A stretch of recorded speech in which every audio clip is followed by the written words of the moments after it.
témoigner de moi aujourd'hui.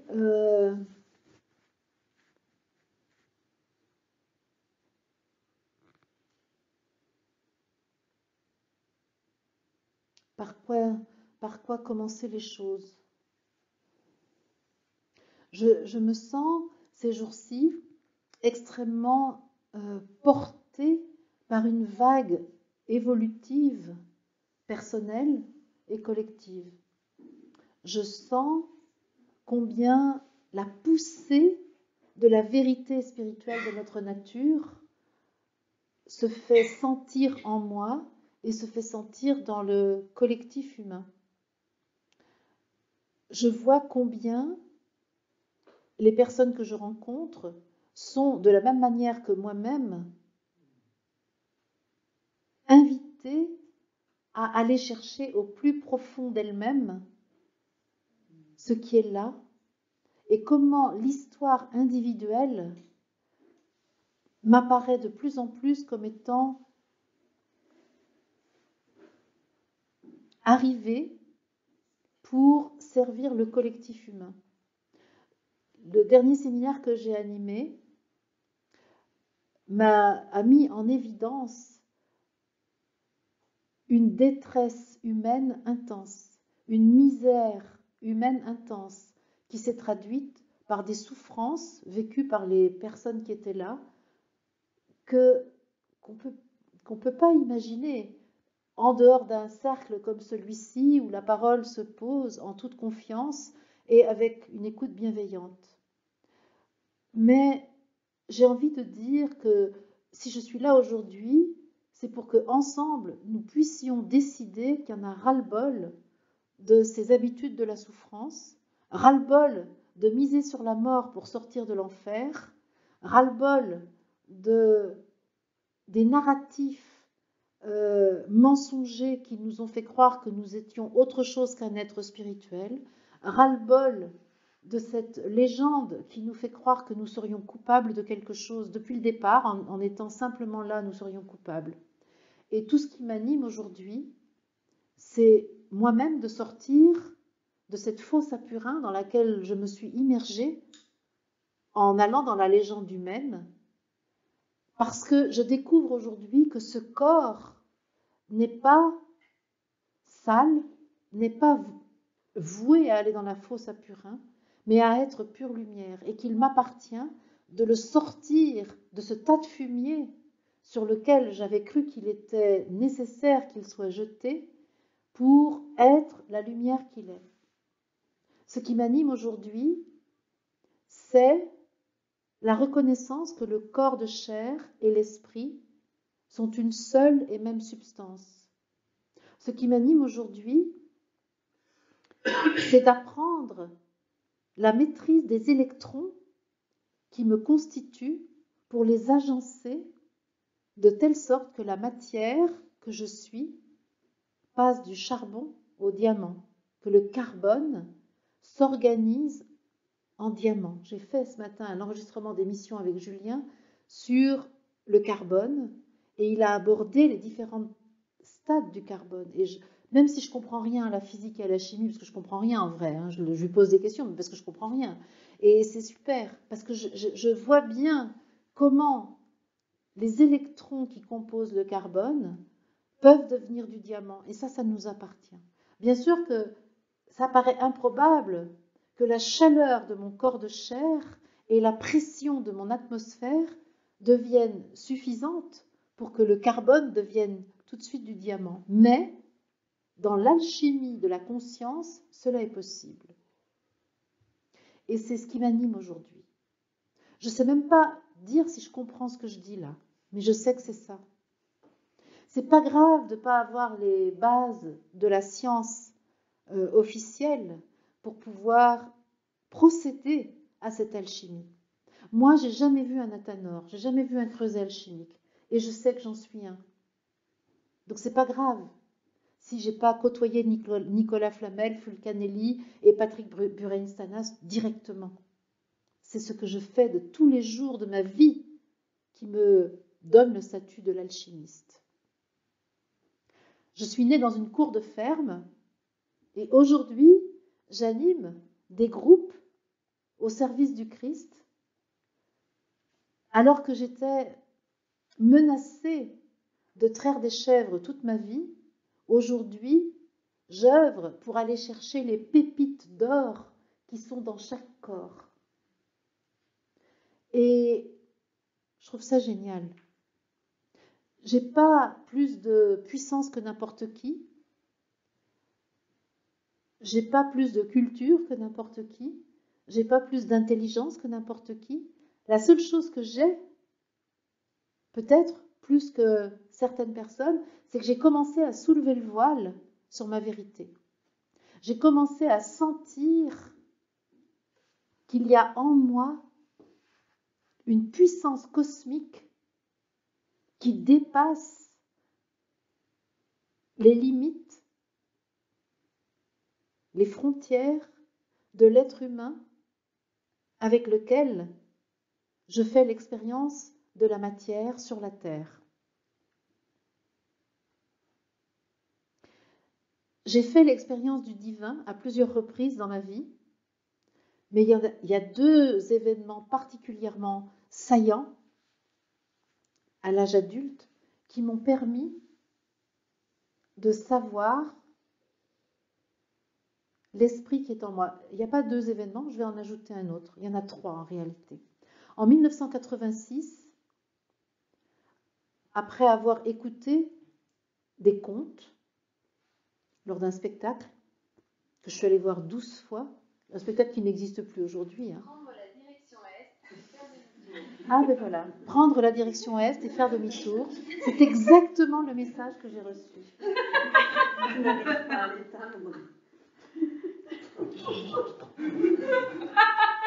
Donc la guidance s'impose. C'est exactement ça. Prendre la direction est parce que j'étais à l'ouest. Et il fallait que je revienne à l'est, au soleil levant, à l'orient, pour retrouver mon chemin. Je veux bien éteindre ton téléphone portable. Mais merci. Il est sur mode avion. Oui, mais il doit être sur Waze. Alors, tu vois, regarde là, ce qu'on va faire, on va lui couper la chic, là. Déjà comme ça.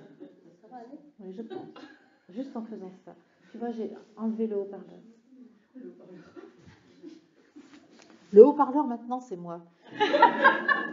Il n'y a pas une machine pour le faire. De temps en temps, j'utilise aussi la machine, mais j'essaye d'en être le maître. Mais comme toi, de temps en temps, la machine prend le pouvoir sur moi. J'aime ça. J'aime, et c'est ça que j'ai découvert, l'abondance de l'information au point exact où j'en ai besoin, où j'ai besoin de renforcer le sens. Et en 1986, c'est ce qui s'est passé. J'ai commencé à voir la lumière qui me constitue. Et ce qui s'est passé d'ailleurs très concrètement, c'est que toutes les ampoules de ma maison ont grillé en l'espace de 2 jours. Quand j'ai commencé à voir la lumière à l'intérieur de moi, toutes les ampoules de la maison, je vous assure, c'est vrai, en 1980, toutes les ampoules ont grillé. J'étais à l'époque mariée avec un homme qui, lui, n'avait pas vu les 12 spectacles de contes. Un homme avec lequel les bases de mon union étaient... Il y a un GPS perdu. Voilà. Voilà, on va faire autrement. Voilà, je vais essayer de tout fermer. Là, j'ai mis tout fermé. Non, regarde, il est encore là. Je le vois. Il y a une fenêtre. Voilà, normalement, je l'ai fermé. Eh bien, Henri, son signal GPS était perdu. Et oui, et le mariage a aussi été perdu, quelques années après, hein, mais il a été aussi perdu. Parce que lui ne comprenait pas ce qui se passait. Et le contrat que nous avions ensemble, qui était cette vision matérialiste du monde, marxiste du monde, eh bien, c'est petit à petit effiloché, a été rompu. Et c'était une des choses les plus difficiles à accepter dans ma vision spirituelle, c'est que tout à coup, ma vision du monde changeait. Ma vision du monde, ça c'est pas encore très grave, mais ma vision de l'être humain, de la maladie, de l'éducation des enfants, de tout. C'est pas un loisir que je faisais, c'était pas un séminaire de temps en temps auquel j'allais, c'était toute ma vision du monde. Un jour, ma sœur de chair m'a dit « J'en ai ras-le-bol, tu mets de la spiritualité partout. » Ben, j'ai dit « Oui, c'est ma vision du monde. » C'est pas comme une philosophie à laquelle on s'intéresse en lisant un livre de temps en temps. Non, c'est une vision du monde. C'est une manière de vivre. Et c'est ce qui a commencé à se passer pour moi. La deuxième grande expérience spirituelle, c'est à l'occasion de la mort de ma grand-mère, la mère de mon père, juste avant de mourir, alors que j'étais à son chevet, me dit en patois, donc d'une façon très terrienne, je vous le dis en français, ce sera plus facile, je ne sais pas si je suis vivante ou si je suis morte, mais qu'est-ce que je suis heureuse. Et je voyais alors, j'avais déjà une vision spirituelle du monde, et je voyais le jeu de cette femme se promener entre le plan subtil et le plan dense, et je la voyais mais tellement heureuse d'être en train de mourir. Et là, j'ai su la nature spirituelle de l'être humain de façon indubitable, puisqu'elle en témoignait, elle était en train de quitter avec joie, avec bonheur. Jamais cette femme ne m'avait dit qu'elle était heureuse. D'ailleurs, je crois qu'elle ne l'avait pas été vraiment. Elle s'était jamais posé la question de son bonheur. Et là, au moment de rejoindre son « je suis », elle témoignait de son bonheur de quitter ce corps pour aller vers sa vérité, qu'elle n'avait jamais pu exprimer en tant que femme, parce que ce n'était pas la mode à l'époque. Ça, c'était une expérience spirituelle majeure. La troisième grande expérience spirituelle majeure qui m'a conduit à faire ce que je fais aujourd'hui, c'est l'ouverture du canal conscient, verbal, avec lequel je suis aujourd'hui au service de l'humanité, au service de je suis, et qui m'amène à animer les cercles tels que nous les vivons ici et les émissions que je diffuse sur YouTube. Ça, c'était en 2006. Ma grand-mère Marie-Thérèse est morte, je ne me rappelle plus trop quand, mais c'était avant 2006, c'est sûr. 3 expériences spirituelles majeures qui, à chaque fois, on pourrait dire, m'ont apporté la preuve du divin, mais j'aime pas beaucoup parce que c'est en cherchant la preuve, j'appelle l'épreuve. Donc je n'ai pas besoin de la preuve. J'ai juste besoin de dire que j'ai fait l'expérience dans mon corps de cette divine présence dont je témoigne depuis avec grande joie en cherchant la voie pour le faire de la manière la plus pertinente. Il n'y a pas de voie arrêtée, il n'y a pas de forme arrêtée. Je cherche sans cesse à donner une forme adaptée à mon témoignage, à ma contribution à l'évolution de l'humanité.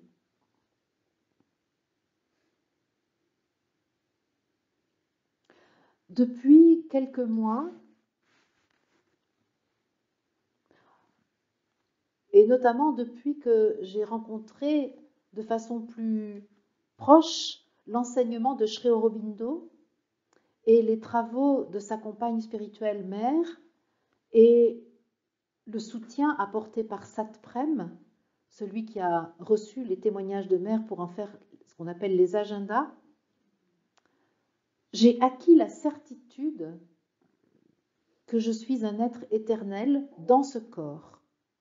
Lorsque j'entendais des personnes témoigner de ce phénomène, je trouvais que c'était vraiment d'un ridicule sans nom et que probablement c'était des gens qui essayaient de se rassurer de leur peur de la mort en disant que leur corps était éternel. Aujourd'hui, c'est tout à fait mon propos que de dire que ce corps est éternel et que justement, il s'agit d'arrêter la fascination que l'humanité a pour la mort et de rendre cette vie divine et non pas infernale comme elle l'est aujourd'hui, pour pouvoir accepter d'être éternel dans cette vie humaine sur la terre, en triomphant des lois de la nature telles que nous les avons écrites dans notre légende humaine. C'est-à-dire en ne nous laissant pas faire parce que la légende humaine nous a fait croire et que nous avons fini par vivre, à savoir la gravité, la densité, le début, la fin, la dualité, avec les soins du séparateur qui ne fait qu'éloigner les polarités d'une même information. Alors que nous avons, nous, mission à rapprocher les pôles qui se sont éloignés.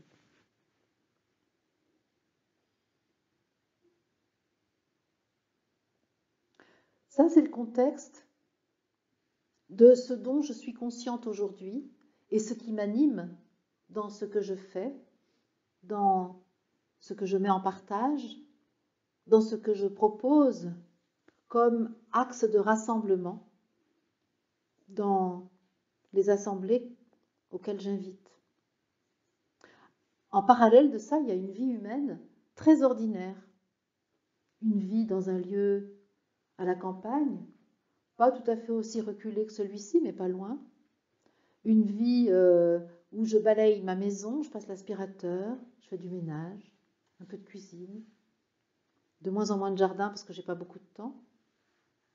Une vie où j'organise des déplacements, où je coopère avec des personnes qui sont autour de moi pour plein de choses.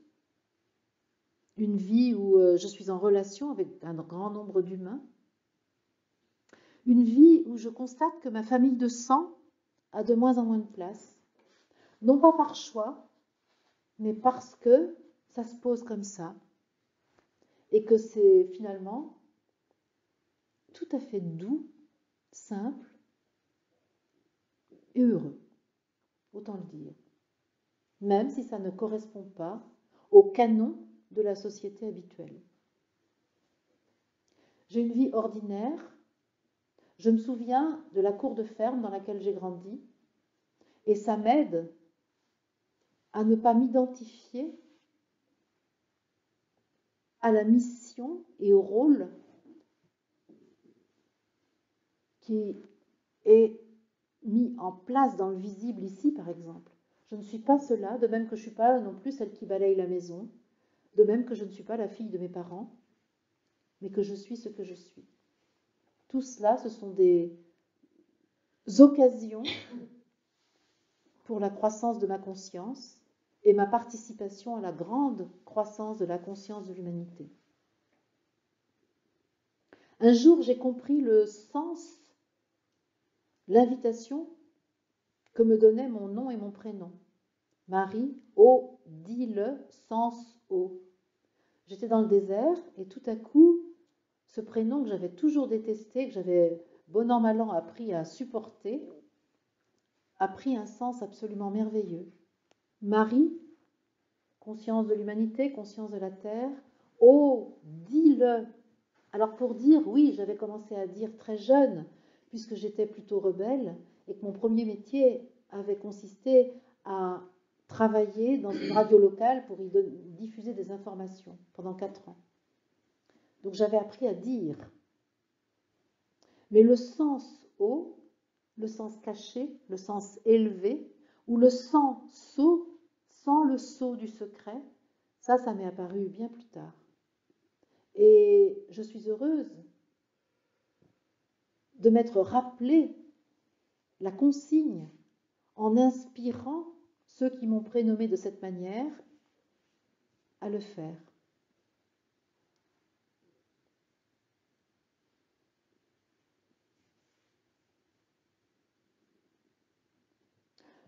Je ne sais pas quel est le chemin. Je marche, je me retourne et je le constate. Je ne sais pas de quoi demain sera fait, mais je sais que j'ai envie de continuer à marcher en étant inspirée par je suis. Je sais que j'ai envie de continuer à vivre pour l'amour, non pas l'amour de la dualité, l'affection, mais bien pour l'amour principe créateur, l'amour inconditionnel, la puissance de vie qui se manifeste ici sous toutes les formes de la création.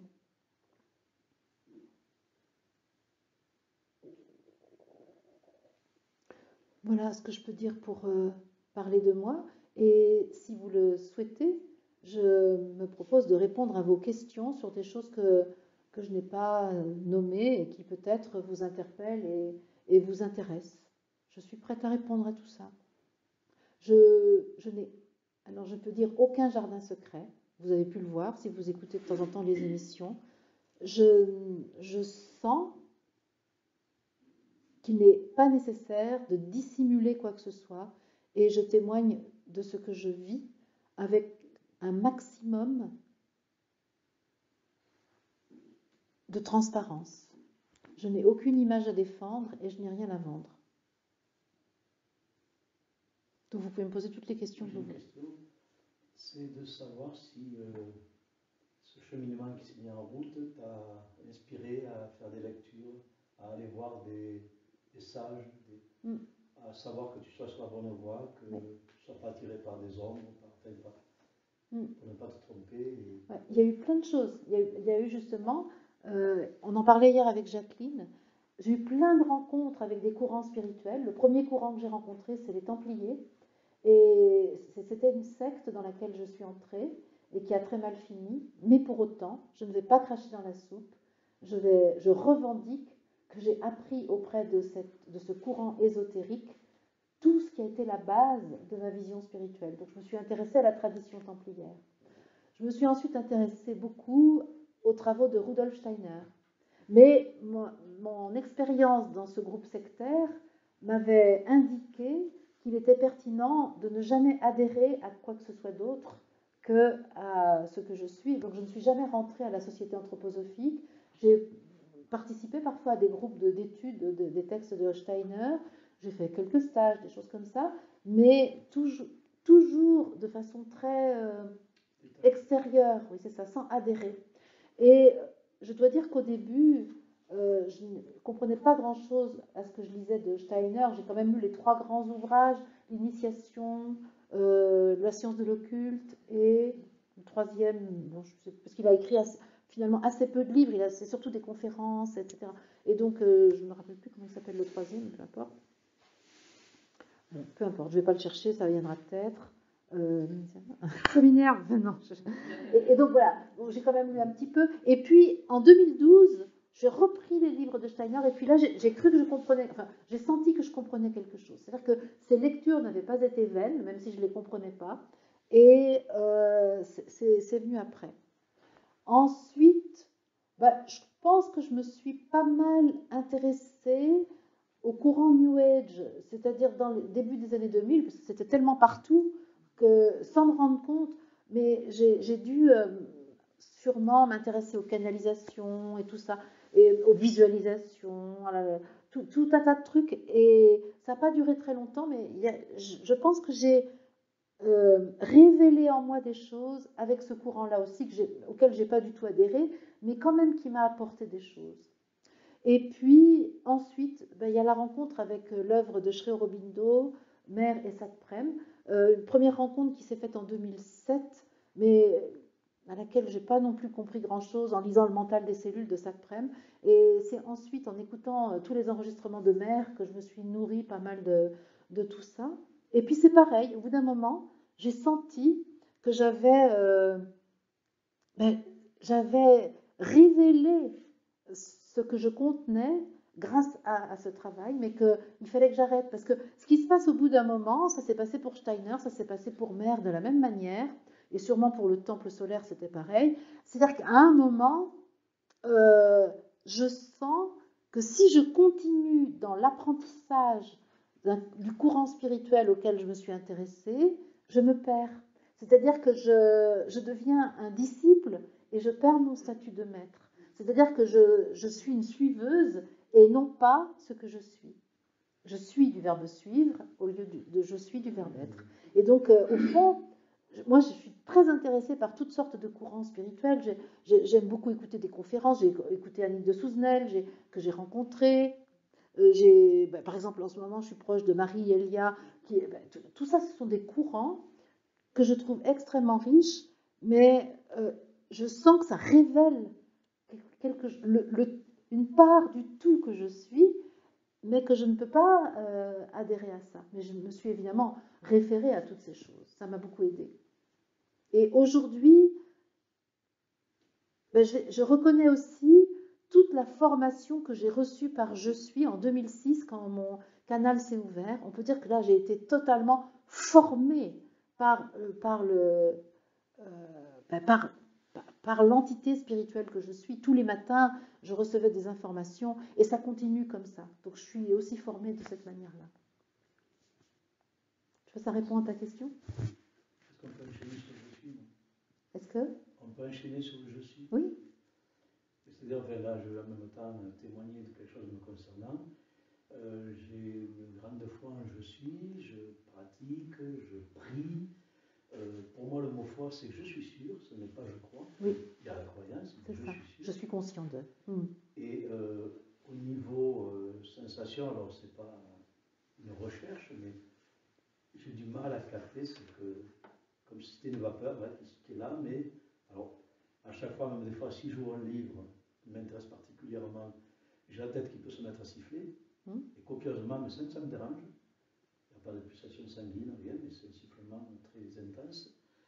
Et c'est juste une question, il n'y a pas de performance, mais j'ai l'impression, malgré mon comportement, ce je suis, je n'arrive pas à saisir qu'est-ce que c'est réellement, qu'est-ce que ça représente, quelle est son origine, qu'est-ce que je fais là-dedans, même si j'ai une croyance assidue. Enfin voilà, en gros, c'est que... C'est vraiment ce que je peux faire, moi, c'est simplement témoigner de ma perception de l'expérience je suis. Parce que ça n'est que ça.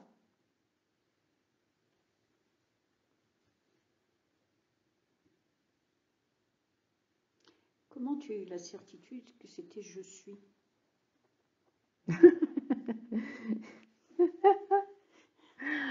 Alors, quand je parle, le mot que j'emploie, enfin l'expression que j'emploie, c'est je suis, mais ça signifie aussi le moi divin, ça signifie aussi l'esprit, ça signifie aussi ce qu'on appelle le divin, ça signifie aussi mon être supérieur, mon être suprême. Comment est-ce que j'ai la certitude? Eh bien, parce que ça part de l'incarnation, ça part de ma perception corporelle, et ça se déploie dans le cosmos. Donc ça ne peut pas être autre chose que moi. Je peux dire ça comme ça. C'est-à-dire que c'est la joie, c'est ça? C'est un état de plénitude, de grâce, oui, d'expansion. De sentir qu'on est à sa place. Et bien c'est un état qui est à la fois d'extrême concentration et de dilatation illimitée. C'est comme ça que je peux le décrire le plus. Et ça ne peut pas être autre chose que ce que je suis de toute éternité. C'est-à-dire que c'est à la fois se concentrer dans la matière qui contient l'information, qui est diluée, dilatée dans le cosmos tout entier sans limite. Et il n'y a vraiment plus de limite. Et cette expérience de l'illimité, de l'intemporel, je l'ai vécue plein de reprises, parce que c'est accessible. Alors c'est accessible, pas forcément tous les jours, mais c'est accessible assez régulièrement.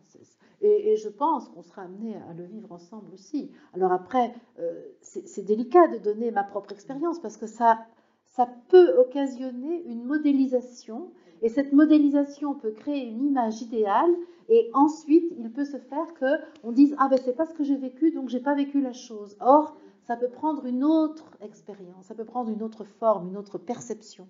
Et puis ça rejoint ce que tu disais tout à l'heure, quand tu parlais des gourous, en disant le maître et l'élève. Voilà, c'est ça. Alors qu'en fait, si tu veux faire ton expérience, c'est te faire confiance et de savoir que l'éveil, c'est un chemin. Voilà, c'est ça. L'autre jour, je parlais avec quelqu'un d'un sujet, ça tournait autour de la sexualité, et je me suis dit, bon, ce qu'elle me dit là, est-ce que je l'ai déjà vécu et c'est plus du tout d'actualité aujourd'hui parce que ça y est, c'est une expérience que j'ai acquise, ou est-ce que je ne l'ai pas encore vécue? Et bien, j'étais incapable de le dire parce que la formulation de la personne me donnait une forme et je ne savais pas si j'étais, grosso modo, en termes humains, si je devais m'inférioriser ou me supérioriser. me croire plus avancée ou me croire retardée. Et c'est tout le problème de la description d'une expérience, parce que ça peut donner une espèce de modèle. Ça correspondrait à une description. Oui. Mais comme nous sommes tous un mais uniques, exactement. Donc on a toute notre manière de rayonner. Exactement.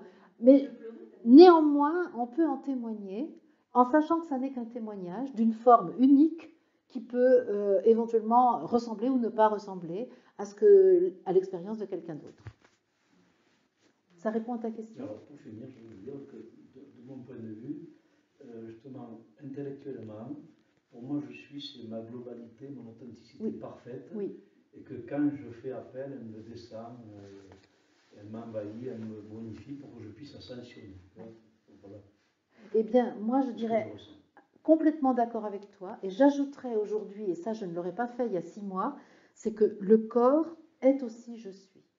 Totalement je suis. Et qu'il est en otage de la personnalité.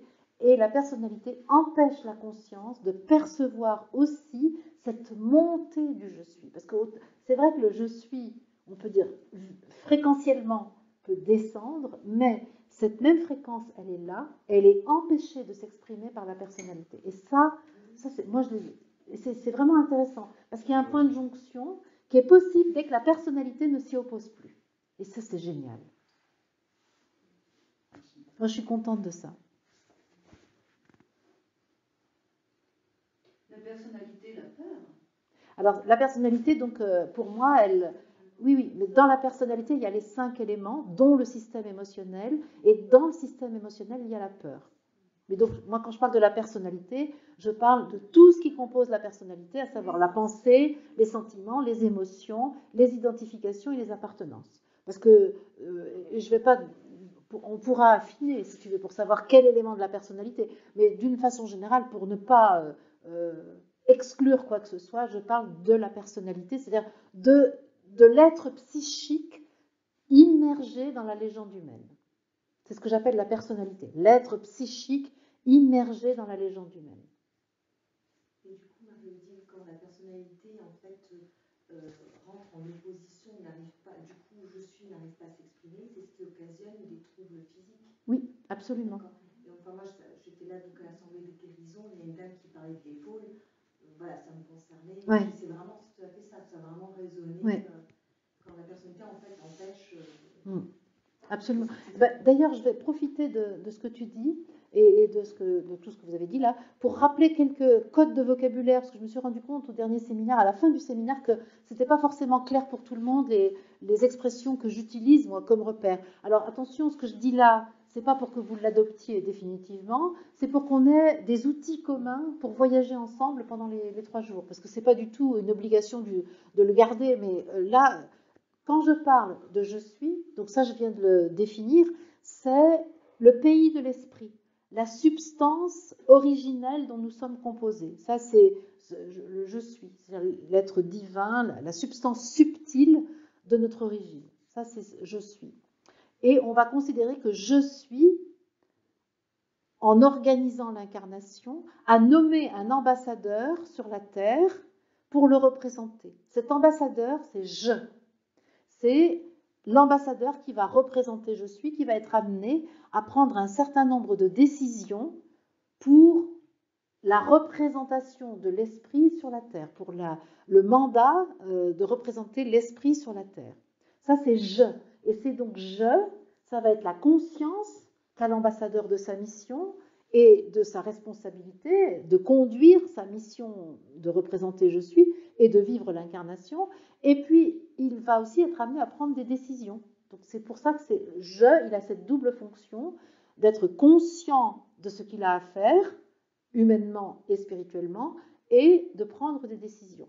Donc, c'est le même je que celui qui dit je peux prendre la parole, je peux aller aux toilettes, je vais manger, je vais au marché, je téléphone à un tel. C'est le même je, c'est ce je. Si on regarde bien de quoi est composé ce je qu'on utilise plusieurs fois par jour, c'est je suis conscient de quelque chose, il y a un acte à poser et je le pose, je décide de le poser. Donc c'est ce double fonction du je dont je parle aussi quand je dis je. Et la personnalité, on va dire que c'est le personnel de l'ambassade. C'est-à-dire, c'est toute tous les aspects de nous-mêmes humanisés qui permettent à l'ambassadeur d'accomplir sa mission sur la Terre. Donc, on va dire ça. Dans le personnel de l'ambassade, il y a différents aspects, différentes fonctions. Et dans cette personnalité que nous avons sculptée, que nous avons dessinée pour nous-mêmes, il y a différentes fonctions. Donc, avec les 5 éléments dont j'ai parlé tout à l'heure, mais on pourra y revenir. Donc, on pourrait dire que la personnalité, c'est vraiment ce moyen que nous avons de faire une expérience humaine sur la Terre avec la personnalité. Et l'autre moyen que nous avons de faire cette expérience humaine, c'est le corps. On va dire que le corps, c'est le local de l'ambassade. Donc, quand je parle du « je suis », je parle du pays d'origine avec lequel nous avons un mandat. Le « je », c'est l'ambassadeur. La personnalité, le personnel de l'ambassade. Et le corps, c'est l'ambassade. Le problème de l'ambassadeur, c'est qu'il est tellement acculturé au pays où il a été nommé qu'il oublie parfois son pays d'origine et son mandat de représenter le pays de « je suis » sur la Terre. C'est comme si l'ambassadeur d'Angleterre, à force de parler anglais et de conduire à gauche, quand il revient en France, il ne sait plus du tout ni conduire à droite, ni parler français. C'est vraiment ce qui se passe pour l'être humain avec son « je ». Il oublie un peu le pays d'origine pour lequel il a le mandat de le représenter sur la Terre. Voilà ce que je pouvais ajouter. Y a-t-il d'autres questions ? Je ne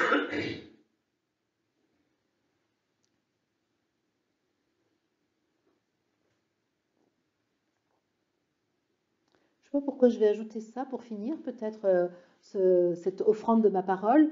Lorsque j'ai commencé à canaliser, alors ce que j'appelais à l'époque le monde spirituel, qu'aujourd'hui je reconnais comme étant je suis étant de mèche avec toutes les autres entités spirituelles et qui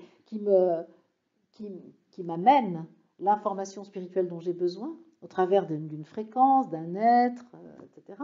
Le monde spirituel m'a dit, tout ce que tu as fait jusqu'à aujourd'hui va te servir pour la mission que tu reconnais maintenant, qui est à accomplir par toi sur la Terre. Et donc, pour exemple, un des plus grands exemples, j'ai donc exercé le métier de journaliste de radio locale et j'avais l'habitude de m'adresser à un public que je ne voyais pas. Et bien, c'est exactement ce que j'ai eu à faire très récemment lorsque j'ai commencé à faire des émissions, d'abord sur une radio du web et ensuite sur YouTube. C'est pour donner un exemple de tout ça. Et par exemple, j'ai aussi une formation en pédagogie qui m'a amené à animer des groupes, j'ai animé des cercles de recherche d'emploi, des choses comme ça. Et bien, tout ça, c'est au service de l'animation de groupe aujourd'hui. Et j'ai été formée humainement et spirituellement pour faire ce que je fais maintenant. Et si je dis ça, c'est pour que chacun ici sache que c'est aussi le cas pour lui. Mais je ne savais pas à l'époque le sens que ça allait avoir et l'utilité que ça représentait. Voilà, mes amis.